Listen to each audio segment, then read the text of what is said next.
मी पायल आपलं नवीन अशा व्हिडिओमध्ये तुमचं मनापासून स्वागत करते। कशा आहात तुम्ही? मस्त असाल, मजेत असाल अशी आशा करते। आज आहे अक्षय तृतीया, तर अक्षय तृतीयेच्या तुम्हाला खूप खूप शुभेच्छा। तर अक्षय तृतीयाला काहीतरी शुभ योग असतो, त्यामुळं 3.5 मुहूर्तापैकी एक असल्यामुळे ना काहीतरी खरेदी केली जाते। चांगल्या गोष्टीची सुरुवात आपण या दिवसापासून करते। तर आता मी पहिल्यांदा सांगते की मी ही एक छान गोष्ट आज ठरवली आहे आणि मी करणार हे आहे, कारण आपण एखादी गोष्ट ठरवल्याशिवाय करत नाही। तर अक्षय तृतीया आहे, त्यामुळे सकाळी लवकर उठून मी छान पूजा केली। तुळशीची पूजा, गॅसची पूजा राहिली आणि उंबऱ्याचं हळदीने लेपन झाले, तेही फक्त गॅसची पूजन राहिले, तर तेही करून घेते। म्हणजे चहा प्यायला रिकामं, चहा काही पित नाही, पण आहे ना काहीतरी वेगळं म्हणून आता ग्रीन टी चालू केली आहे।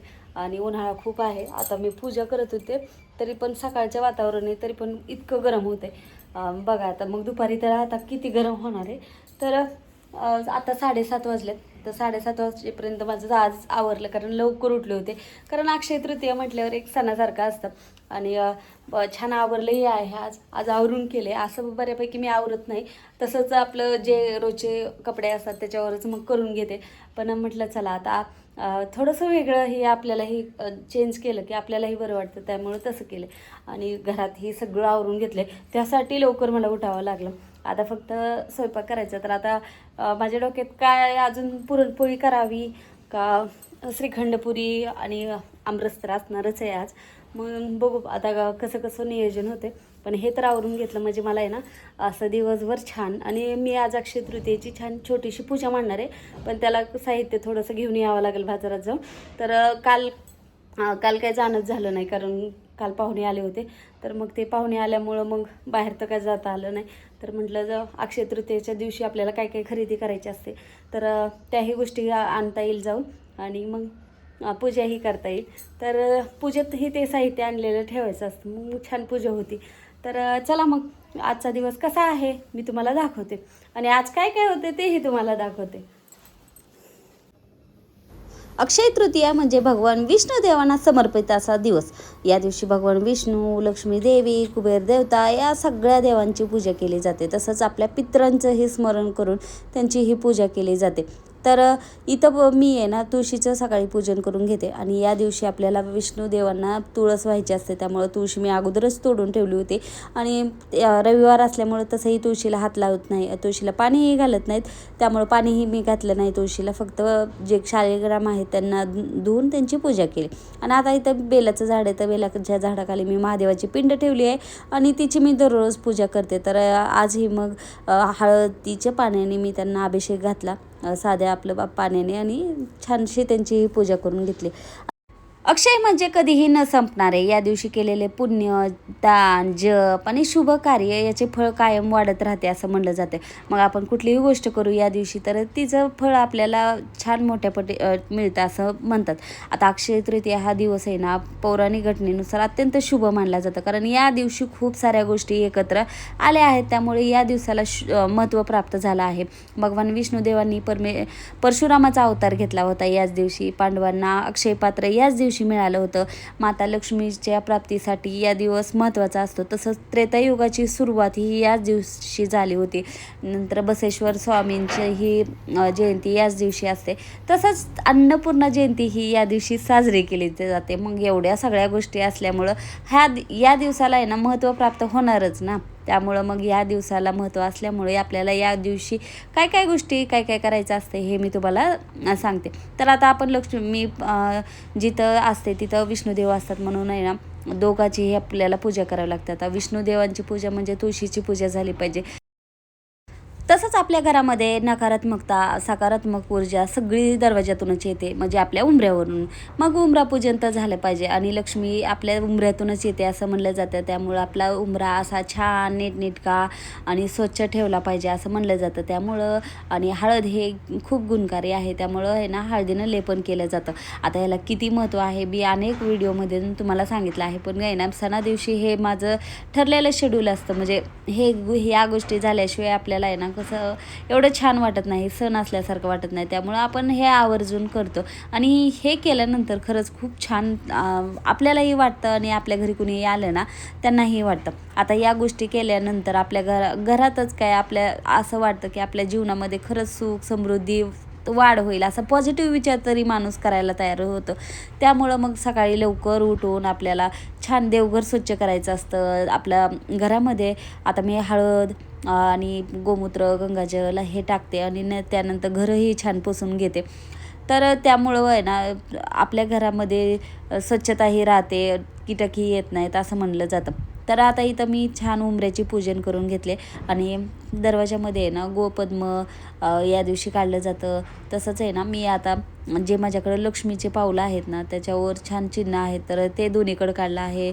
उंबऱ्याला फुलं ते वाहून छान पूजा केली आहे उंबऱ्याची. आणि या दिवशी सोनं चांदी नवीन वस्तू ही खरेदी केली जाते. अन्नदान, वस्त्रदान, गरजू लोकांना मदत केली जाते. तसंच आहे ना पूर्वजांच्या नावाने आपण दान केलं म्हणजे जे गहू तांदूळ किंवा आपल्याला जे जमलं. आता उन्हाळा आहे त्यामुळं आपण माठ दान करू शकतो. त्यानंतर छत्री, चप्पल असे या गोष्टी ज्या महत्त्वाच्या आहेत उन्हाळ्याच्या दृष्टीनं त्या दान केल्या जातात. कोण कोण पाणपोई चालू करते या दिवसापासूनच. तर यालाही महत्त्व आहे. आणि अक्षय तृतीयाला का चालू करायचं की या दिवशी तुम्ही जे कराल ते चांगलं होतं म्हणजे अक्षय राहतं असं म्हणलं जातं. म्हणजे तिथून त्या गोष्टी वाढत जातात, ते कधीच अपुऱ्या पडत नाहीत. आपण कुठलीही सुरुवात केली या दिवसापासून तर त्यामुळं अक्षय तृतीया दिवशी आपण कुठल्याही गोष्टीची सुरुवात करू शकतो.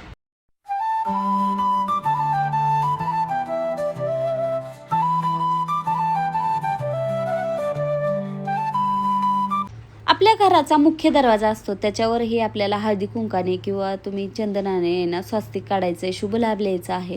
प्लास्टिकचं तर लावतोच आपण, तरी पण आहे ना असं काढायचं आहे. अक्षय तृतीयाला पांडवांना अक्षय पात्र मिळालं असं म्हणलं जातं. पण त्याच्यामागेही खूप छान कहाणी आहे. पांडव जेव्हा वनवासात होते तेव्हा त्यांच्याबरोबर द्रौपदीही होती. जंगलात राहून तो रोज अन्नाची व्यवस्था करणं त्यांना खरंच कठीण होतं. मग अनेक ऋषीमुनी, अतिथी त्यांच्या आश्रमात येत असत आणि त्यांना अन्न देणं हे मोठं आव्हानच त्यांचं असायचं. मग युधिष्ठिराने सूर्यदेवाकडे प्रार्थना केली, त्यांची उपासना केली. त्यांची भक्तीने प्रसन्न होऊन सूर्यदेवाने त्यांना एक भांडं दिलं. त्यालाच अक्षय पात्र असं म्हणलं जातं. तर अक्षय पात्राचं अमर्याद अन्न मिळतं असं म्हणलं जातं. जोपर्यंत द्रौपदी जेवत नाही तोपर्यंत अन्न कधीच संपत नाही. कितीही लोक झाले तरी सर्वांना पोटभर जेवण मिळतं असं म्हणलं जातं. त्यामुळं अक्षय पात्राला खूप महत्त्व होतं. पण एकदा काय झालं, दुर्वासा ऋषी त्यांच्या शिष्यासह पांडवाकडे आले. पण त्या दिवशी द्रौपदीने आधीच जेवण केलं होतं. त्यामुळे अक्षय पात्रातून अन्न मिळणं कठीण होतं. द्रौपदी खूप घाबरली, कारण ऋषी रागवले तर शाप देतील म्हणून तिने रागवतील म्हणून श्रीकृष्णाला हाक मारली. श्रीकृष्ण आले, त्यांनी त्या पात्रात उरलेलं एक छोटासा तांदळाचा कण खाल्ला आणि त्या क्षणी संपूर्ण विश्व तृप्त झाले. दुर्वासा ऋषी आणि त्यांचे शिष्यही तृप्त झाले आणि ते काही न बोलता निघून गेले. तर अशी ही कहाणी आहे. तर देवावर श्रद्धा ठेवली तर संकटातून मार्ग मिळतो असं म्हणलं जातं. भक्ती आणि विश्वास यामुळे अशक्य ही गोष्ट शक्य होती. अक्षय म्हणजेच कधी न संपणारी अशी कृपा असते. तर या दिवशी अन्नपूर्णा जयंती असते, त्यामुळे अन्नपूर्णा मातेचा अभिषेक झालाच पाहिजे. आणि ही आपल्याला सगळं स्वयंपाक म्हणजे किचन गोट्यावरच करायचं आहे आणि छानशी पूजाही करायची असते. आणि तुम्ही आहे ना काही करायच्या अगोदर किचन ओटा धुवून घ्यायचा आणि नंतर मग गॅस शेगडी धुवून घ्यायची आणि त्यानंतरच मग आपल्याला पूजा करायची असते. आता इथं मी अन्नपूर्णा मातेला अभिषेक घातला होता आणि छानशी शिगडीचीही पूजा करून घेतली. आणि जो कुंभ भरला आहे पाण्याने तर त्याचीही पूजा केली जाते. त्याला रात्री आपल्याला त्याच्या शेजारी आपल्याला दिवा ठेवायचा आहे, तो पूर्वजांच्या नावाने.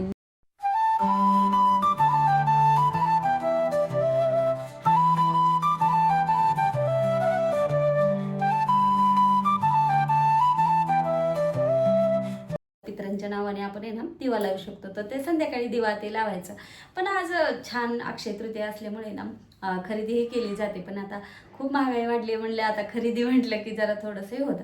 पण आपण छान पूजा करू शकतो आणि आज अभिषेक घालायचा, कारण आपण जे अभिषेकामध्ये दही दूध वापरतो ते अपवित्र असतं आणि त्याच्यामुळं आपल्या ज्या इच्छा असतात, कधी कधी आपण इच्छा बोलतो की हे व्हावं आणि देवांची कृपावी आपल्यावर राहते. तर या गोष्टीमुळं आपण छानशी आज पूजा करायची आहे. अक्षय तृतीया हा 3.5 मुहूर्तापैकी एक मुहूर्त असल्यामुळे ना या दिवशी आपण एखादी छान सुरुवात केली म्हणजे आता आपण अभिषेक ते केला तर ते आपलं त्याचं पुण्य आपल्याला कित्येक पट जास्त मिळतं असं म्हणलं जातं. त्यामुळे या दिवशी आपल्याला छानशी पूजा करायची, त्यामुळे आपल्याला त्याचं पुण्य मिळालं. आणि पुण्य म्हणजे काय की जे आपण करतोय त्याचं चांगलं फळ मिळणं म्हणजेच पुण्य ना. तर तेच हो यासाठी सगळेच असतं. आपण प्रत्येक वेळेस कर्म चांगले करावं असं प्रत्येक जणच म्हणतं, पण काय करावं ते कुणालाच कळत नाही. मग प्रत्येक वेळेस दान धर्म करा असं म्हटलं जातं. मग दान करायचं म्हटल्यावर आधी विचार करावा लागतं आपल्याकडं आहे किती, आपण किती देऊ शकतो. पण पूजापाठ असं हे आहे की आपण कितीही करू शकतो. दानावर नियंत्रण असतं तसं पूजापाठावर नियंत्रण नसतं. त्यामुळे छानसं आपण पूजापाठ करून आपल्या जीवनामध्ये चिरकाल अक्षय असं पुण्य आपण कमवू शकतो. तर आज अक्षय पात्रही भरलं जातं. तर अक्षय पात्र कसं भरायचं हे मी ऑलरेडी व्हिडिओ टाकलाय, पण आहे ना मी कशी भरते घरी तेही तुम्हाला देवपूजा तर आपण सगळेच करतो, पण आहे ना सणाला अशी छानशी देवपूजा केली ना खरंच खूप छान वाटतं. आता देवांना स्वच्छ मी करणार नाही, कारण आता अमावस्या होऊन 2च दिवस झाले होते. त्यामुळं देवांना अगोदरच स्वच्छ केलं होतं. फक्त पूजा मी करणार होते आणि कलश भरणार होते. आता या दिवशी आहे ना मंगल कलशही छान भरला जातो, अभिषेक केला जातो. आता मी आज कुठल्या देवांचा अभिषेक केला तर गणपतीचा अभिषेक करून पहिल्यांदा गेला, कारण आपण कुठलीही गोष्ट गणपतीपासूनच चालू करतो. त्यामुळं गणपतीचा पहिला अभिषेक केला. परत महालक्ष्मी देवीचा अभिषेक केला. त्यानंतर मग विष्णुदेवांचा अवतार म्हणजेच आपलं बाळकृष्ण, त्यांचा अभिषेक केला. त्यानंतर आपलं श्रीयंत्र, कारण श्रीयंत्राला या दिवशी खूप महत्त्व असतं, त्यामुळं श्रीयंत्राचा अभिषेक केला आणि कवड्यांचाही अभिषेक केला. तर या अभिषेक करता ना मला खूप वेळ गेला, कारण आहे ना आपण पूजा हे करतो असं म्हणतात की ज्यांना कामं नाहीत ते करतात, पण आहे ना कामं नाही म्हणण्यापेक्षा आहे ना जे श्रद्धेनं करतात ते त्यांना वेळ कसा जातो तेही कळत नाही. पण या गोष्टी झाल्यानंतर एक प्रकारचं आत्मिक समाधान राहतं. त्यामुळं मग कितीही केलं तरी कमीच. आणि मी तुम्हाला अगोदरच सांगितलं की आपण जेवढी भक्ती या दिवशी करला जेवढं. आणि आता बघा अभिषेक करताना आपल्या तोंडामध्ये नामस्मरण असतं, त्यामुळं आपल्या तोंडातून किती देवांचं हे होतं नामस्मरण. हे कधी आपण आहे ना कधी दुसरेच विचार करतो, पण या गोष्टी करताना आपण छान देवांचं नाव घेतो आणि हेच महत्त्वाचं आहे. आपण खातो पितो हे तर सगळं होतंच, पण आहे ना नामस्मरण किती घेतो त्याच्यातून किती आपल्याला हे होतं तेही महत्त्वाचं आहे. आता इथं मी अक्षय पात्र म्हणजे तुम्ही आहे ना तांब्याचा घेऊ शकता, कोण मातीचं घेतं तर कोण पितळेचाही घेतं. आता मी इथं आहे ना तांब्या घेतला आहे आणि त्याला कलावाही बांधला आहे आणि स्वास्तिकही काढायचं आहे. आता स्वास्तिक या पद्धतीनेच काढलं जातं, हे शुभ मानलं जातं, नाही तर चुकीचंही दुसरं असं मानलं जातं. तर असं आता याच्यामध्ये आपल्याला तांदूळ भरायचा आहे आणि तांदूळ अख्खे असावे आणि न यूज केलेलं असावे. हे तांदळाची आपल्याला नंतर खीर करायची आहे घरात, नाही तर तुम्ही भात बनवू शकता आणि नैवेद्य म्हणूनही देवाला ठेवू शकता. तर आता इथं मी तांदूळ भरून घेते आणि तांदूळ भरल्यानंतर याच्यासाठी कुठल्या गोष्टी लागते मी सांगते तुम्हाला. हळकुंड, सुपारी, इलायची, लवंग, सोनं, नाणे, कवडी, अजून हळकुंड कधी डबल होतं माझ्याकडनं बोलता. तर या गोष्टी लागतात आणि धनही महत्त्वाचं आहे, कारण लक्ष्मीला आपण धनही वाहतो. तर या गोष्टी आपल्याला त्या तांब्यावर ठेवायच्या आहेत आणि जे तांदूळ आपण भरले की त्याच्यावर हळदी कुंकू टाकायचं आहे. मग या सगळ्या गोष्टी आणि एखादं कॉईन असलं लक्ष्मीचं तेही ठेवायचं. तर अशा पद्धतीने अक्षय कलश भरला जातो आणि हा कलश आपल्याला देवघरात ठेवायचा, नाही तर आपण लक्ष्मीची पूजा करणार आहे ना तिथं ठेवायचा आणि हा सकाळी लवकर भरायचा. तर अशा रीतीनं आणि दुसऱ्या दिवशी याचं विसर्जित करायचं. तांदूळ आपल्याला खिरीत ते बनवू शकता. तर अशा पद्धतीने अक्षय पात्र बनवू शकता. तर व्हिडिओ कसा वाटला नक्की कमेंट करून सांगा. व्हिडिओ आवडला असेल तर प्लीज लाईक करा, शेअर करा, सबस्क्राईब करा. भेटूया